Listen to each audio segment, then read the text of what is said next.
Good evening, everyone. We're just going to wait for everyone to join and then we will start.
So thanks for joining us this evening. I'm joined by my colleague who is the programme leader for the BA Primary Education, Maria, who is going to give an overview of how to be successful at interview. For some housekeeping rules, this presentation will be recorded and will be shared with you next Monday, and there will be a live Q&A at the end where you can type your questions in and we will answer them at the end, but you won't be able to talk or show your camera, switch your camera on. So fire away, Maria. Thank you. Thank you, Natalie. Good evening, everyone. Welcome to this really lovely session on how to prepare you for interviewing.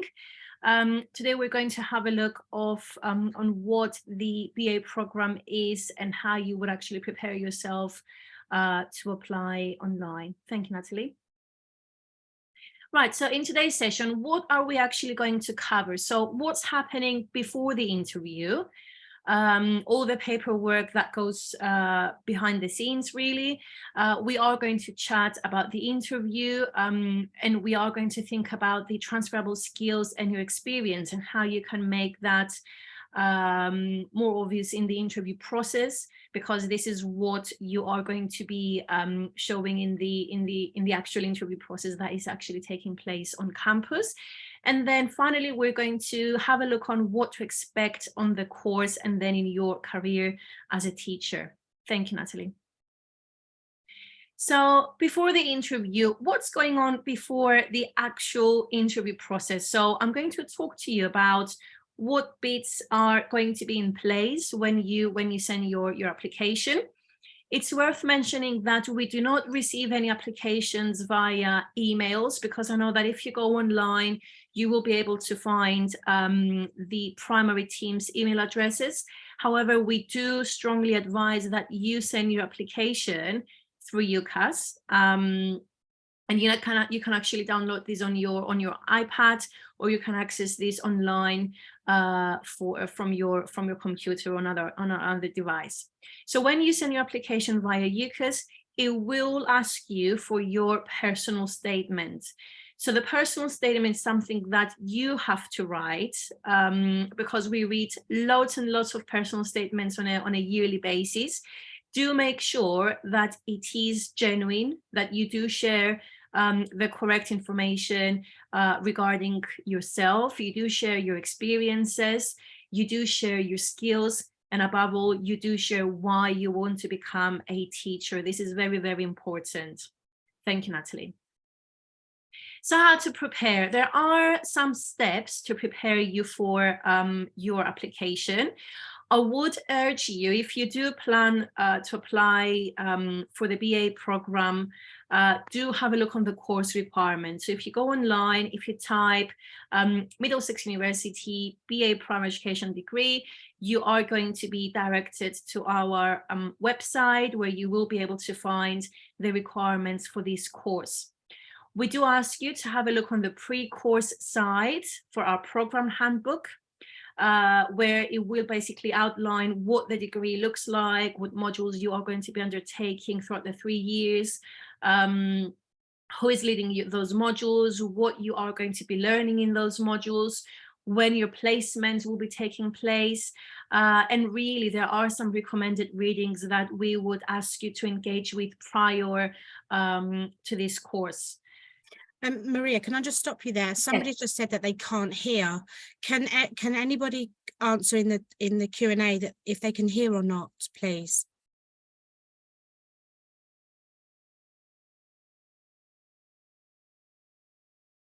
Yeah, that person can hear. Okay. The person that said they can't hear, I would advise if you can just leave and then rejoin, you should be okay then. Thank you, Natalie. Thank you. Right, and then another thing to prepare yourself would be to have a look on our website, because we do have some tips on interviewing questions you may be asked. So do have a look on those. And then mainly what I've mentioned earlier, think about why do you want to become a teacher? Thank you, Natalie. Right, so what are the entry requirements? So if you are going to send your application via UCAS, we do ask that the requirements are the ones that you can actually see on your screen. So we do ask for minimum 112 UCAS points. And then we do say that we ask for English, maths, and science GCSEs. And the lowest grade you could actually demonstrate is grade C or A4. So the higher you are, the better chances you are to be accepted on this course. So always have in mind the UCAS points and then your GCSEs requirements. So once you send this application, we have a dedicated team called the admissions team, where they are going to review your application. And then if you display the right attributes, really, they are then going to invite you for an interview. Thank you, Natalie. So if you have a look on our pre-course side, you are going to see that this is a professional course. And what do I mean by that is that every year across all the 3 years of your studies, you are going to be going into placements. So the first year of your degree, you are going to be spending a couple of weeks in school, and you will be placed in reception or Key Stage 1, which is year 1. And then on your second year of your studies, you are going to be spending around 9 weeks in a school. And you are going to be placed in either Key Stage 1, which is year 1 and year 2, either in Key Stage 2, which is year 3s, 4, 5, or 6. Now, if in year 2 you are being placed in Key Stage 1, then on your third year, your final year of your degree, you're then going to be placed in Key Stage 2 and vice versa. So the reason why we're doing this is because we really want you to get that broad experience of working in different year groups and different schools as well. So your placement is very likely to be in different settings, in different schools. And then we do inform our students, be prepared to travel up to 90 minutes.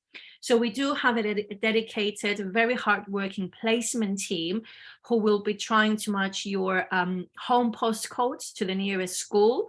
However, the schools can actually say no. So if they do say no and they don't really want to take, they don't really have the capacity to take any students on board, then the placement team will try and find another school.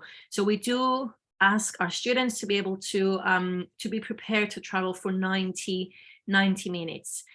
So what we actually ask you to share with us, we do send you a placement form before the actual placement starts. And then we do ask you to share the mean of transportation that you are going to be using. So either a car or public transport. And we do say that the mode of transportation that you are going to be having on your placement form, this has to be consistent, because we rely on that in order to find you a placement. One thing that I would like you to think about prior to this placement is your timings, because it's a professional degree.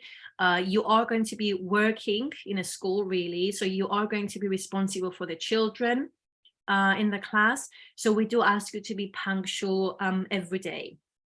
Thank you, Natalie. So the interview criteria. So let's say you've sent your application, we have invited you for an interview, you've been shortlisted basically. What are we looking for as a team? So these interviews take place on campus. And these are some of the areas or the skills, I would say, that we are trying to find out, to look for when we are interviewing you. When we interview you is not a one-to-one interview, so it's a group type of interview. So we have 12 candidates in the room. We run a presentation at the beginning, and then we do give you some team group tasks that you need to be completing. And then at the end, you're going to have a one-to-one interview with one of the tutors who is taking the interview. Now, these are some of the skills that we would like you to show when you are in the actual interview process. So how are you basically keeping your professionalism? If you're confident, because you are going to be asked to do some tasks in a group, so you are going to be showing how confident you are. And then you will be able to demonstrate some of your own understanding or the expectations of teaching.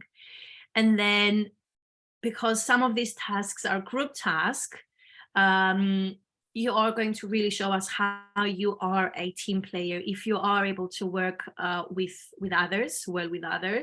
And then this is going to show us what values and ethics you have as a person.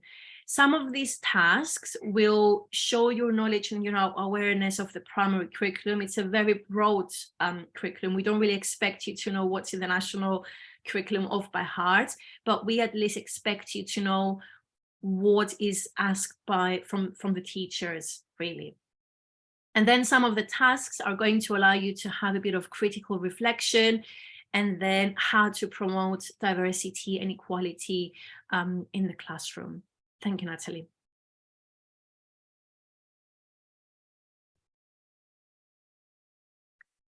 So the actual interview, we have 3 steps. The tasks that you will be undertaking are a logic problem solving task, which will really show us what math skills you can actually bring on the course. Then the second task is about a performance, and that links to your knowledge of the primary curriculum. So we usually give you a task when you are being invited to the interview. The admissions team will send you a document which will outline all of these tasks and what will be asked from you on the actual day. And then really the third task, which is again a group task, it's how you understand the expectations of a good teacher. And this is where your understanding, your knowledge of the primary national curriculum comes into place. So we do strongly recommend that you do prepare well for your interview. So the paperwork that the admissions team is going to send you, please make sure that you read it very, very carefully, because it will outline what you need to do to prepare for the actual interview. Thank you, Natalie. So one of the tasks that we are going to be doing are the Middlesex Characteristics. Now, as a team, because we do train teachers, we do ask them to bring some characteristics either on the course or develop those by the end of this degree. So some of the questions or the things that we are going to be looking to see as a primary team are the qualities that you have as a person that could actually make you as a good teacher. Because remember, being a teacher is not just a decision you make overnight. It's something that you want, you really, really want. You have a passion for teaching. So what qualities do you have as a person to make us say yes to the interview process? So communication, what skills can you bring to this course? For example, are you a good listener? Talking, recognizing non-verbal communication, and how can you basically support the children do well in those communication areas? Are you a compassionate person? Are you a caring person? Do you have any skills to show us these? So these areas are going to be further explored in this Middlesex Characteristics task. So you need to show us that you are motivated, you are committed, you are enthusiastic. And all of these bullet points over here are things that we would expect to see on your personal statement as well. So how do you understand diversity as a person, or equality? And how do you recognize that? And how do you promote that in class? Are you a person who is using initiative? Are you a team player, willing to listen to others, willing to learn and to be guided by your tutors and mentors in school? And then, are you punctual? This is really important because we do take attendance very, very seriously on this course. You are going to be in a professional course, and we do expect our students to be dedicated and reliable. And then this is very important, well-informed. Read. What's going on in the news regarding education. You may want to connect onto social media with any teaching groups to see what kind of teaching ideas are out there, and then be confident and inquisitive. So we do want our teachers, our trainees, to be able to ask loads and loads of questions. Now, these characteristics we are going to be exploring further in the interview, but as I said, please do make sure you tick those boxes when you do write your personal statements. So when you do write your personal statement, ask yourself, have I included those areas? Have I shown the person who is reading my application that I'm a motivated person, I'm a committed, I am enthusiastic, and I am a team player, basically. Thank you, Natalie. So this is one of the tasks that we are going to be doing during the interview. These are the characteristics of a Middlesex student teacher. The primary team has met quite a few years ago, and they came up with these characteristics that we want our trainees to either bring to this course or develop throughout the 3 years of this degree. And we are going to be asking you basically what these mean and how you can put this in practice and how important these are for you. So do have a look on this slide. Become aware of what these characteristics mean and know how to best support those and show that you do have a really good understanding of these in class. So think about how do these match the national curriculum. Thank you, Natalie. So thinking about your the interview process as well as the personal statement, think about your own transferable skills. So someone may think, what is transferable skills? I don't really understand what this means. So those skills are those that you may have developed during your pre-university studies. So for example, in school, or if you've had any previous work experiences. And then really, we are going to be using those skills to develop them even further at university level, in practice, when you're in placement, at work and beyond. So some of these skills that you may want to demonstrate in your personal statement or the actual interview process are the ones that you can see on your screen. Delegation, listening, communication, thinking critically, that's a very important skill. Research, teamwork, motivation, time and workload management. This is one of the most important things that we push in our degree. How can you manage your own time to deliver, to submit your assignments and manage the workload while you are on placement? How do you prioritize your tasks? And are you a professional trainee, both on campus and in school? And are you a reflective learner enough? And if not, how can you improve that to make sure that you are reflecting on your own learning, and then you just evaluate your learning, and then you decide what your future goals are going to be. Thank you, Natalie. Right, okay, so this was my presentation. It's worth mentioning that we do have an open day on campus if you would like to join that session. That's going to be on the 25th of February. So that's going to be a morning session, I believe. So there are 2 sessions. I'm sure you will be sent some information in regards to that. And then we have this Wednesday, actually, we have a campus tour. And Natalie, if you could please remind me the timings of this campus tour, that'd be lovely. Yeah, we've got campus tours on Wednesday starting at 12:30 till 6 p.m. So if anybody was around and wanted to see the campus, they could come up and meet some of current students studying at the university. And if they've got a personal statement and they want somebody to read it, the education liaison team will be there to help with that as well. Thank you, Natalie. So do we have any questions that you would like to put in the chat? I can't see any at the minute. Okay. Has anybody got any questions to ask? And I can read them out for you. There is no questions at the moment. Mm-hmm. There's somebody joined us quite late. That person that's just joined, you will get the recording with everything on there. But if you want to see the campus, we've got an open day on Saturday, 25th of February, or campus tours tomorrow at the university. It might be a question that I've actually answered during my PowerPoint presentation, but if you would like me to go in more depth, I'm happy to do. So this is why we're here today. So please ask any questions you may have. Yeah. I have a question to ask if they're not going to ask. Shall I ask them? Yes, Natalie, of course. Yeah, I mean, with the placements, I understand that it's 90 minutes, but is that usually, say a young person, say one of the students that have applied are on the course that say they lived in Kent, for instance, and were travelling to the university, would their placement be in Kent or would they have to come to the university? So that's a really good question, actually. So we do have a placement team that they will be sending you a placement form. You are going to put down your home postcode.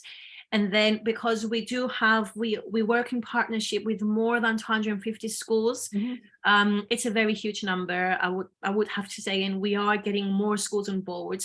So we will try and find a school near the area you are. I know that currently we have 3 students that who live in Luton, and we've managed to get a placement near that area as well. So we do manage our absolute best to accommodate our students, but as I said, sometimes schools may say no because of their own capacity, and then we just need to move a bit further out. Okay, thank you. No problem. Can you talk more about the diagnostic task, about the task that they have to do? Yes, so the diagnostic task, it's something that we are going to be telling you more information when you receive the admissions letter.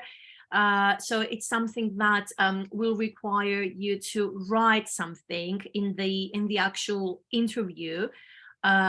Is not being assessed as pass or fail, and it won't determine the decision we make. Okay, so the diagnostic task is for us to know that if we do offer you a place and you decide to join us, how can we best support you in English or maths? So it's knowing what kind of support to put in place. But again, as I said earlier, it won't determine whether you've passed or failed the interview, really. Can I just ask a question that they may want to know the answer to? If somebody's coming for interview, how long would they be expected to be with you? Will it be for the day, the morning? So what we say, the interview process is usually about 3 hours maximum. So half a day. Yeah, so I would say if you sign up for the morning slot, by lunchtime you will be finished. And then if you sign up for the afternoon slot, again, I would say around 4:30 you will be finished as well, 4:30, 5 o'clock. Okay, thank you. There's a question just come in. Could you just repeat the grades again? Yes, so the grade requirements to get onto this course is minimum 112 UCAS points. And then you need to have your GCSEs when you apply for this course. So you need to have maths, English and science, and it's either minimum grade 4 or grade C. but these are compulsory. So you cannot join this course if you don't have these GCSEs or a minimum of 112 UCAS points. Do they need to have their GCSEs before they apply? Say they're currently doing a maths resit. Would you consider somebody that's doing a resit? Yes, I mean, this Okay. would be ideal, I Mhm. would say, but if because this, I mean, usually by the time they send their application in, they all have their GCSEs in place. But if they are taking a resit, they need to they need to state that on the actual application. Mhm. Yeah. Because otherwise they won't be shortlisted. Mhm. Okay. And there's another question coming. What would be tested on the logic problem solving? Yes, so it's a very nice task. It's a group task. You're not going to be tested, if you want me to use this word, as in individually. You are going to be working in groups. And the logic task is, at the moment, we have Petra's pizza. So we have a couple of statements that you need to put in place to figure out what the answer is. So it's basically testing your maths skills. But as I said, it's a group task. It's not an individual task. So that means you're working as a group and you're assessing how they work together. I Yes, assume? how they work together, Mhm. and what skills they can actually bring onto that task. So mathematical understanding, using mathematical vocabulary, understanding of the statements, and all sorts of different things. Okay, thank you. There's another question coming. No problem. Please, can you talk about the chosen poem presentation? Yes. So if you have already sent your application in and they have asked you to bring a poem, so we do ask you to bring a poem that you are going to be reading in front of the rest of the audience, and then you are going to be explaining how you are going to use these as a teaching resource in your class. And we are looking to see facial expression, intonation, so all of these teacher skills and aspects that we would ask our trainees to have before they join this course. So this would actually be the only independent task that you are going to be doing. So that this is not a group task, but it's an independent task. Okay, and they get sent all this information if they were invited for interview? Yes, this is why I've mentioned earlier, do read the document that it will be attached to the interview invite, because it explains to you what you need to do to prepare for this interview. Okay. Is there any more questions? I don't think so. No, there isn't. They may have some more come in. I'll just hang on for a moment. It doesn't look like there is any more questions. But if you do have any questions, it will be really nice to see you on campus as well. It's nice to have the campus tour, see what kind of facilities we have, and get to know some of us as well, because these open days are led by 2 primary tutors per time. So it will be really nice to get to meet the primary team as well. Yep, and to meet current students at the university and look at all the facilities that we've got great facilities at the university that students are able to use when they attend Middlesex University. Yeah. So we haven't got any more questions, so I'm going to stop sharing my screen. Now we can see you, and then I am going to end the session. So thanks for joining us this evening, and hopefully we've helped you, and we look forward to seeing you on campus at some point. Thank you, everyone. Hopefully we'll see you on campus end of February. Perfect. Thank you. Bye. Bye-bye.